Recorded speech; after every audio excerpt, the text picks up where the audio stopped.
बिस्मिल्लाहिर्रहमानिर्रहीम। शुरू अल्लाह पाक के बाबरकत नाम से जो बड़ा मेहरबान और निहायत रहम करने वाला रब है। अस्सलाम वालेकुम रहमतुल्लाहि व बरकातुहू। मेरे तमाम बहन भाइयों को मेरे इस चैनल राइजिंग चैनल पर बहुत बहुत खुश आमदीद। जिन्होंने चैनल को सब्सक्राइब किया, वीडियोस को लाइक और शेयर किया, उनका बहुत बहुत शुक्रिया। और जिन्होंने चैनल को सब्सक्राइब नहीं किया, वीडियोस को लाइक और शेयर किया, मैं से यही कहूंगी कि अल्लाह पाक की बारगाह में मेरे छोटे से आपस में आपका सब्सक्रिप्शन, आपका लाइक और शेयर बहुत ही हेल्पिंग होगा। अल्लाह पाक आपको भी इसके लिए जज़ा खैर दे, आमीन। और 2K सब्सक्राइबर्स पे जो मैंने गिव अवे अनाउंस किया है, सिर्फ इनकम के लिए चैनल को ज्यादा से ज्यादा सब्सक्राइब करें, वीडियोस को लाइक करें, शेयर करें। तो चलिए जी शुरू करते हैं आज का वीडियो। अल्हम्दुलिल्लाह, आज भी अल्लाह पाक का एक बहुत ही खूबसूरत दिन है और आज भी अल्लाह पाक हम सब पर अपना करम और फजल ऐसे ही कायम रखे, आमीन।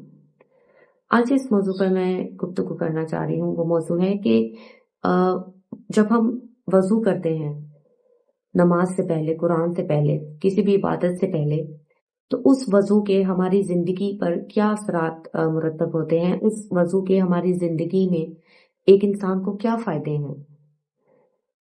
सबसे पहली बात कि वजू करने से इंसान के गुनाह झड़ते हैं। जितना ज्यादा इंसान वजू करता है उतनी ही ज्यादा उसके गुनाह झड़ते हैं। ये नबी पाक सल्लल्लाहु अलैहि वसल्लम की हदीस से भी साबित है कि इंसान जब वजू करता है तो उसके गुनाह जो हैं वो गुनाहों से पाक हो रहा होता है, उसके गुनाह जड़ रहे होते हैं। तो कोशिश ये होनी चाहिए कि हम हर नमाज से पहले बाकायदगी से वजू करें, ताज़ा वजू करें। और अगर हम नहीं कर सकते तो कम से कम दो नमाजों के बाद लाजमी अपने वजू को जो है वो दोबारा करने की कोशिश करें। दूसरी बात यह है कि वजू करने से इंसान पाक साफ रहता है, इंसान अल्लाह पाक के फरिश्तों के हिसार में रहता है। क्योंकि जब इंसान बावजू होता है तो वो पाकी की हालत में होता है, तो उतना ही ज्यादा फरिश्ते जो हैं ऐसे शख्स को अपने हिसार में रखते हैं। तो फरिश्तों का हिसार कायम होना, नूरानी अल्लाह की नूरानी मखलूक का हिसार कायम होना अपने आप में ही एक बरकत है। तो जितना इंसान बावजू रहता है उतना ही ज्यादा पाक साफ हालत में रहता है, उतना ही ज्यादा अल्लाह पाक के फरिश्ते उस इंसान को अपने हिसार में रखते हैं। अल्लाह की बरकतें और रहमतें उस शख्स का ताक़ुब करती हैं, उसके इर्द गिर्द रहती हैं। तीसरी चीज ये है कि जब हम बावजू होते हैं तो हमारे ख्यालात भी पाकीज़ा रहते हैं, हमें बुरी सोचें नहीं आती, हमें बुरे ख्यालात उतना ही कम तंग करते हैं। और जितना ज्यादा हम नापाकी की हालत में रहते हैं, हम वजू की हालत में नहीं होते, हम नमाज कुरान की पाबंदी नहीं कर रहे होते, उतना ही ज्यादा हमारे ख्यालात जो हैं वो खराब होते हैं। शैतान और नफ्स जो है वो उतना ही ज्यादा हमें गलत तरफ माइल करता है, गलत बातों की तरफ हमारी तवज्जो करता है।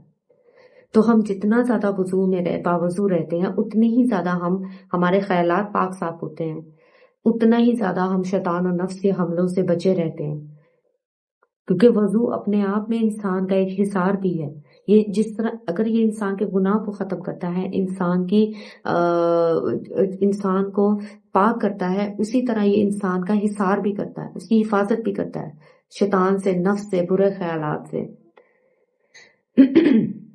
तो हमारी कोशिश ये होनी चाहिए कि हमें वजू जो है वो हमेशा कायम रहे हमारा। और रात को सोने से पहले भी जो लोग अगर वजू करके सोते हैं और अल्लाह की बारगाह में कोई ना कोई दुआ पढ़ के सोते हैं तो ये तो बहुत ही अफजल बात है। जैसे नबी पाक सल्लल्लाहु अलैहि वसल्लम का तरीका था कि वो रात को सोने से पहले सूरह फल को सूरह नास पढ़कर अपने पूरे जिस्म पर दम करके सोते थे, फूंक मार के सोते थे, सर से पांव तक। तो ये चीजों की अगर हम रोजाना की बेसिस के ऊपर हम इस मामूल को कायम रखें और अपनी रूटीन का हिस्सा बनाएं और रात को सोने से पहले भी बावजू होकर सोएं, तो इंशाअल्लाह ताला अल्लाह रब्बुल करीम सारी रात हमें उस वजू की रहमतें और बरकतें हम पर नाज़िल फरमाएगा और हमें उसका सवाब भी देगा। तो मुझे उम्मीद है आपको ये छोटी सी वीडियो पसंद आई होगी। मुझे अपनी दुआ में याद रखिए, मेरे चैनल को सब्सक्राइब कीजिए, मेरे वीडियोस को लाइक और शेयर कीजिए। अल्लाह पाक आपका हमें नजर हो। अल्लाह हाफिज।